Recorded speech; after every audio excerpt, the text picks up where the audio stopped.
அல்லாஹ் சொல்றான், யார் யாரெல்லாம் இந்த முகமூடிகள் அணிந்து கொண்டு வாழ்கிறார்களோ உலாயிக்க கல் அன்ஆம் பல் ஹும் அதல்.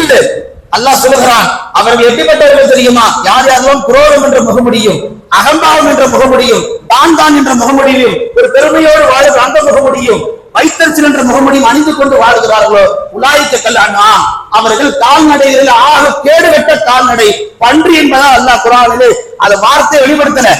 மிருகங்கள்ல கேடுகட்ட மிருகம் கல் அன்ஆம் பல் ஹும் அதல், ரொம்ப கேவலமான மிருகம். அதை விட கேவலம் யாருன்னா இந்த முகமுடியில் அணிந்து கொண்டு வாழ்வது என்பதாக அல்லாஹ் குர்ஆனிலே குறிப்பிட்டு காமிக்கிறார். மேலான பெருமக்களே, நாம் வாழக்கூடிய இந்த உலகத்திலே யாரையும் உதாசீனப்படுத்தக்கூடாது. ஸல்லல்லாஹு அலைஹி வஸல்லம் ஒரு முறை அமர்ந்திருக்கிறார்கள். ஒரு சஹாபி வந்து தான் விபச்சாரம் செய்து விட்டதாக சொன்னார். அந்த சஹாபிக்கு ரசூலுல்லாஹ் தண்டனை கொடுத்தார்கள். தண்டனை நிறைவேற்ற பொழுது தூரத்துல ஒரு சஹாபி என்ன செய்யறாரு, யாரும் தெரியல, செருப்பை விட்டு எறிகிறார்.